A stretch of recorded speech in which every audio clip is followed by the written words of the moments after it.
আমরা আমাদের 3 দফা ঘোষণা করেছি এবং সেই 3 দফার সাথে সাথে আমরা 24 ঘন্টা টাইম ফ্রেমও বেঁধে দিয়েছি। গত 11 দিন যাবত আমরা এখান থেকে সেখানে দৌড়ে বেড়াচ্ছি। আমাদের এমন ক্রাইসিস, আমার ভাই কবরে শুয়ে আছে আর আমাকে চিন্তা করতে হচ্ছে যাতে এই সরকারের কোনোভাবে কোনো ধরনের অস্থিতিশীল কোনো পরিস্থিতির মধ্যে পড়তে না হয়। আমার কিসের এত ঠেকা পড়ছে যে এই সরকার আমার বাঁচায় রাখতে হবে যখন আমার ভাই কবরে?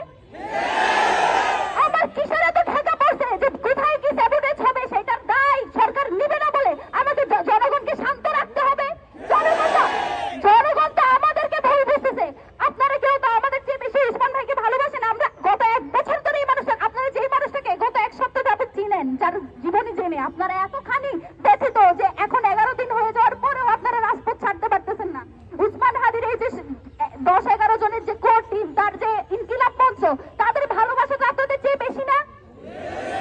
এই মানুষগুলো এখনো পর্যন্ত সরকারকে সব ধরনের সহায়তা করে যাচ্ছে এই এক শর্তে, যাতে যে উদ্দেশ্যে উসমান হাদিকে হত্যা করা হয়েছে দেশকে অস্থিতিশীল করার জন্য, যে আওয়ামী দোসররা ভারতে বসে দেশকে অস্থিতিশীল করার যে ষড়যন্ত্র করছে সেটা যাতে সফল না হয় সেটা আমরা হতে দিচ্ছি না। মানে এই না যে আমাদের কোনো ঠেকা আছে এই সরকারকে সরকারে এখনো বসে রাখবো আমরা, এই সব কথা চিন্তা করে।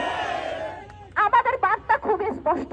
আমরা এই যে বলি পদত্যাগ চাই, নামাবো, এসব আমরা শুধুমাত্র বলার জন্য বলি না। আমরা এখনো পর্যন্ত আপনাদেরকে সুযোগ দিচ্ছি শুধুমাত্র এই চিন্তা করে যাতে দেশ অস্থিতিশীল না হয়, নির্বাচন না হয়। যদি আমার ভাইয়ের বিচার হয়, আমার কিসের থেকে এই সরকারকে এখনো ক্ষমতায় রাখা?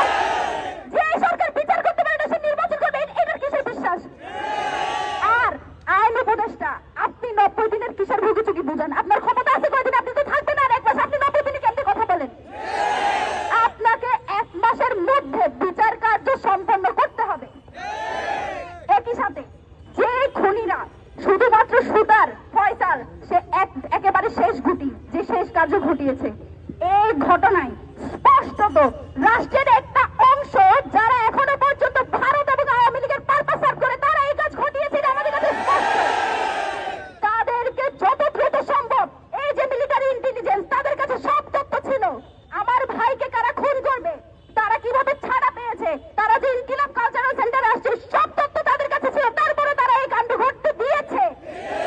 তার দায় তাদেরকে নিয়ে এখনো পর্যন্ত যে আওয়ামী দোসররা এই সব কার্য ঘটাচ্ছে তাদেরকে অতি দ্রুত গ্রেপ্তার করতে হবে। এই ব্যাপারে কোনো সুশীলতা মানি না। আমরা এখনো পর্যন্ত স্থির আছি। বাংলাদেশের জনগণ মুখিয়ে আছে কখন ইনকিলাব মঞ্চ ঘোষণা দিবে এবং তারা রাজপথে নেমে এসে যা পারে তাই করবে। আমরা সেটা হতে দিচ্ছি না। তার মানে এই না যে আমরা শেষ পর্যন্ত দেখে যাবো যে আপনারা কি করেন। আজকেও বাংলাদেশে বিভিন্ন জায়গায় হত্যা হচ্ছে, বিভিন্ন জায়গায় গুলি করে মানুষকে মেরে ফেলা হচ্ছে। যে সরকার স্থিতিশীল দেশ রাখতে পারছে না, তো স্থিতিশীলতার দোহাই দিয়ে আমরা কি সব আটকে রাখবো? আমার কোনো ঠেকা নাই যে আপনারা আমি সরকারে বসে রাখবো। লাইফটাইও বাইর করবে এই সরকারের যেসব